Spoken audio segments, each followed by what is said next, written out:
Buenas noches, mi nombre es Naleli Feo, soy estudiante de Derecho de la Universidad Bicentenaria de Aragua y ahora le voy a dar una breve explicación o exposición de lo que es la teoría de la culpabilidad como esencia del delito.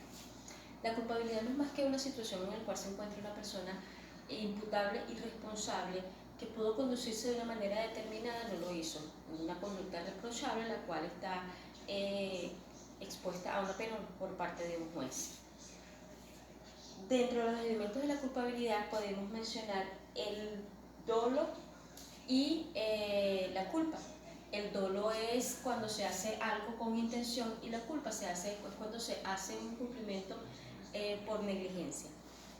Sin intención y sin negligencia no puede haber culpabilidad, y sin culpabilidad no hay delito, porque la culpabilidad es el elemento como tal del delito.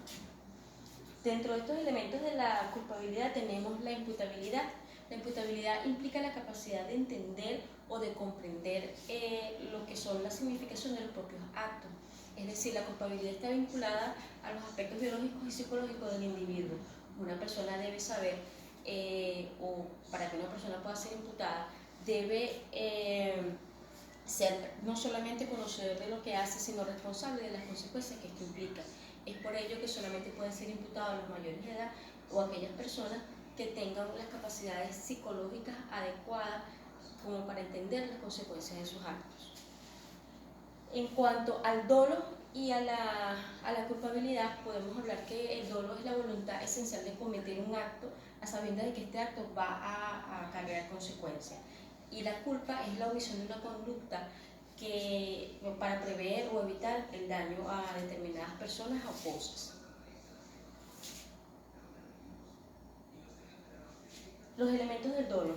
Uno de los elementos del dolo es el elemento intelectual. Cuando hablamos del elemento intelectual, se refiere a que la persona no solamente tenga conocimiento del acto que va a causar, sino que está presente mentalmente en ello. Cuando hablamos del elemento volitivo, hablamos de la voluntad de realizar un acto y de cometerlo, es decir, de querer hacerlo y del deseo de hacerlo como tal.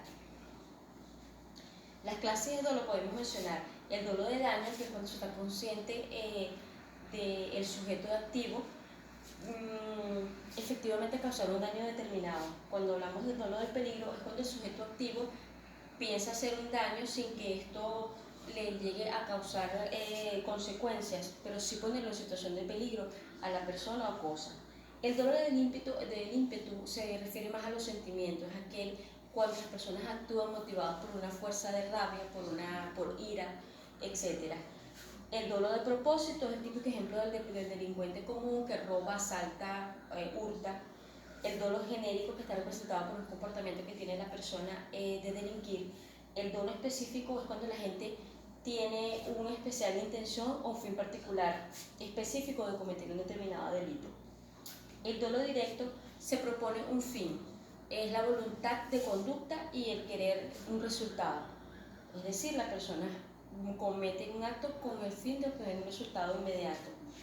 En este caso podemos hablar del dolo indirecto cuando la persona sabe que va a cometer un delito y aun cuando este delito pudiera generar otras consecuencias. Por ejemplo, en el caso de las personas que ponen los llamados miguelitos en la autopista, ellos lo hacen con el fin de robar, pero saben que pudiera, al que el vehículo impactar con estos miguelitos, pudiese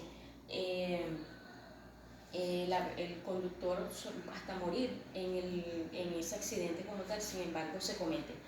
El dolo eventual se desea un resultado delictivo privándose de la posibilidad de que surjan otros no queridos indirectamente, y el dolo de consecuencias necesarios es otro. En cuanto a la culpa es jurídica de la conducta que por acción u omisión y sin dolo causa daño injusto a unas determinadas personas o cosas. Tenemos la culpa consciente. La culpa consciente existe cuando la gente ha previsto el resultado o típico posible, pero abriga las esperanzas de que no se dé otro resultado. Es decir, para ponerlo más claro, por ejemplo, cuando una persona se salta un semáforo, ellos saben que pudiesen ocasionar un accidente, sin embargo, se comen la luz y esperan que no pase nada a mayores daños. En cambio, la culpa inconsciente, por ejemplo, pasa cuando unas personas, se puede poner ejemplo, están limpiando un arma de reglamento, un arma de fuego, lo están limpiando y se le escapa un tiro. En este sentido, la persona sabe que pudiese ocurrir este accidente, pero no piensa que puede pasar. De acuerdo a la legislación venezolana, la culpa se cataloga por imprudencia o negligencia, impericia en la profesión. Esta impericia en la profesión generalmente se da, por ejemplo, con los contadores, que por desconocimiento de algunas resoluciones del ente tributario inducen a que sus clientes cometan algunas faltas fiscales. La inobservancia de los reglamentos, órdenes o disposiciones que se pueden dar en los ámbitos militares, si se quiere, cuando se desconocen algunos de los reglamentos o se violan algunos de los reglamentos que se tienen dentro de esa unidad. En la clasificación de la culpa podemos nombrar la inmediata, la consciente e inconsciente, la grave, leve y levísima. Y en el delito puede definirse según el artículo 1 del Código Penal venezolano como el hecho que la ley prohíbe con la amenaza de la imposición de una pena. Es decir, cuando cometemos actos que no están dentro de lo jurídico legal. El delito preintencional se presenta cuando la persona quiere cometer un delito pero resulta uno más grave del que pensó que iba a cometer. Dentro de los delitos comunes, tenemos los delitos comunes, que son los que se cometen en contra de las cosas o personas, los delitos políticos que son cometidos contra el orden establecido por el Estado, los delitos sociales que son cometidos contra el régimen económico y social establecido en una comunidad organizada, los delitos militares que son aquellos cometidos dentro de las fuerzas militares o de los deberes militares, los delitos de acción que se cometen haciendo algo que la ley penal lo prohíbe, los delitos de omisión, los delitos de comisión por omisión. Tenemos los delitos simples, que son aquellos que ofenden o violan un derecho o un bien jurídico, los más complejos, que son aquellos que violan varios derechos o varios bien jurídicos, el delito conexo, el delito instantáneo y los delitos permanentes.